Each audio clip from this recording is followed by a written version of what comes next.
Welcome back.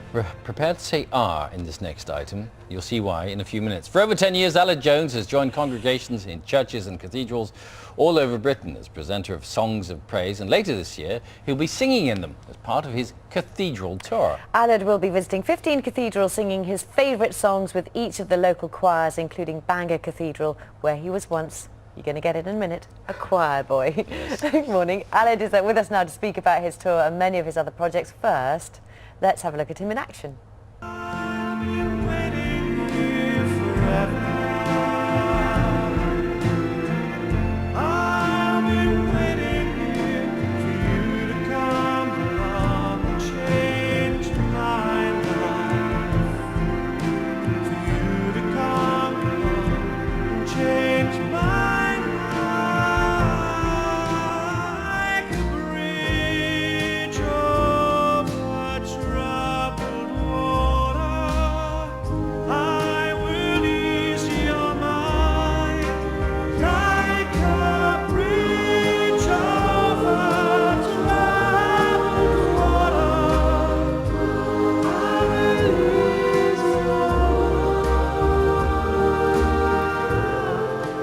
Oh, Aled. Oh, lovely and moody that was, wasn't it? How are you? All right, well. thank you. Nice to see you. And you too. Tell us about the tour. What are you up Well, to? no one's ever done it before. I can't quite believe it. But as you say in the introduction, I've sung in quite a few of these cathedrals all my life. And now this is a specific tour. So actually 16 dates taking in things like Liverpool Cathedral, amazing space, Manchester, London as well, the whole of October. And I'll be taking my band along as well. So it's going to be lovely. It's not that simple though, is it? Because cathedrals vary in size. They do, and in sound, shape. acoustic. Exactly. We take everything with us, staging, light, sound, the whole thing. And when you say you're taking your band, Yeah. Which is it? What? Status Keyboard? quo. Yeah, it's like using a rock band, I'm is it? taking a string quartet, a couple of keyboards, flute, guitar. So yeah, nice setup. And presumably you have to do then quite a lot of rehearsals in every place because they are very different. Yeah, we will. We'll sound check in every place, but you do that anyway on tour. But it's going to be pretty weird not turning up to a theatre or a stadium, and this is going to be totally unique, but lovely. No dressing room, just a vestry. Yeah, well, I'm used to that as well. You know that. With songs of praise, that's all I get. If I'm lucky. Do they give you Smarties with the blue ones taken out? I should hope so. I won't tour. You know how demanding I get. And you sing with the local choirs from each cathedral, which is going to be lovely as well. So, for instance, in York Minster, I'll be singing with the choir there, the same in Liverpool. And also, it's going to be so lovely going back to Bangor Cathedral, where I was a chorister. I haven't sung there for 30 years. Yes.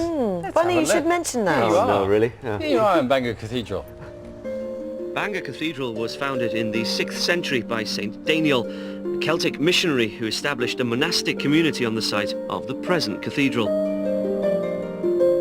The cathedral has been sacked, burnt down and rebuilt more times than you can shake a stick at, but its last facelift happened during the 19th century. There's been a choir at this cathedral for over 400 years, and of course it's a special place for me as I was a chorister here for 4 years, leading the congregation in their songs of praise.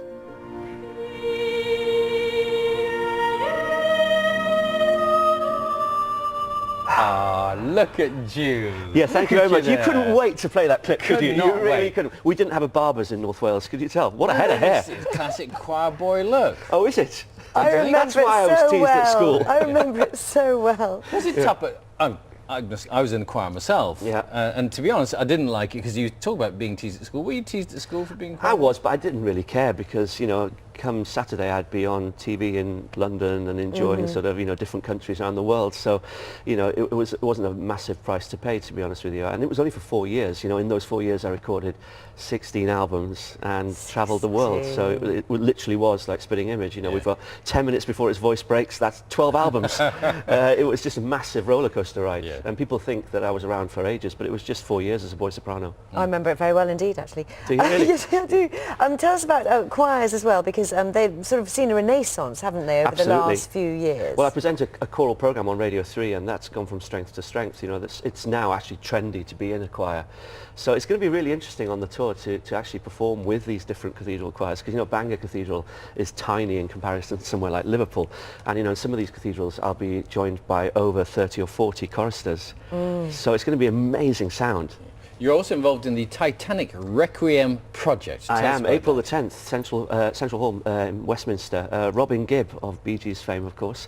He and his son have written a Requiem for the Titanic. It's the 100th anniversary of the Titanic setting off from Southampton.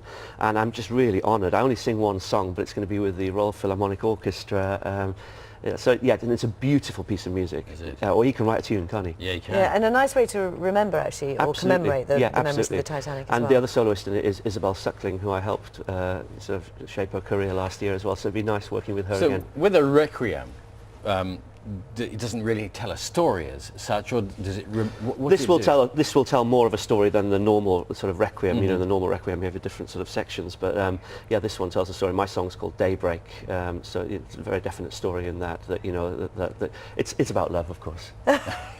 Isn't everything? It's about daybreak. It's daybreak the morning after, so to speak. Yeah. Yeah, Oh. yeah. So it's very poignant. It really is. But as I say, a really beautifully written piece. I think people will love it. Just go back to the tour for a second. When you're performing, we talked about the acoustics at different places, Yeah. but also when you're performing with a different choir every night, so to speak, that's another dynamic that you've got to get used to, because although they'll all be very professional, Yeah. of course, they'll all have different sounds, different ways of doing Yeah, things. but that's what keeps it interesting. You know, if you know the biggest tour I've ever done was I think something like a 50-date tour, and by day 30, I have to tell you, you're pretty tired, and it does get monotonous. So I try to make every night different. So in those sort of tours, I'd do a question and answer session, so the audience could ask me anything they want. You know, how foolish is that? Yeah. It's I bad bet you enough got to ask coming some on good talking to you two. questions. Yeah, absolutely. Yeah, better than here. Yeah, No, well. but you know, on this one, that's what will keep it interesting. You know, that the choir in Sheffield will be totally different to the choir in Ely. So that's what keeps it exciting. Are really. you doing Q&A on this tour? Probably not. I don't think so. But the people that come along will get a chance to sing along. Oh, will they? That's what, we'll that's probably what have a I'd little bit like of a to do, you songs of see. praise moment. It might be "Shine Jesus Shine" or something like that. So we'll have a good sing song as well. And what about people who, we were talking about this renaissance of choirs and stuff, or becoming really popular. What Yeah. would you say to people who are considering, nervous that they can't sing? Should they join Oh, the well, choir? take the Military Wives, for instance. They've done All those brilliantly, guys haven't thought they couldn't sing, and they've had a #1 hit. Massive number But one, also, singing in a choir isn't just about the singing; it's also about the social aspect as well. Going for a pint after rehearsals and stuff like that, and the camaraderie, and it does feel really lovely when you Yeah. are singing next to someone singing. Makes a few people Especially if they're you. Alan, good to see It's you. not bad. Thank you. Alan's Cathedral Tour will start at Norwich Cathedral October the 2nd, and he mentioned Titanic Requiem on April the 10th. That's it from us. That is from us, yes. We'll see you next week. Bye for Bye-bye. now.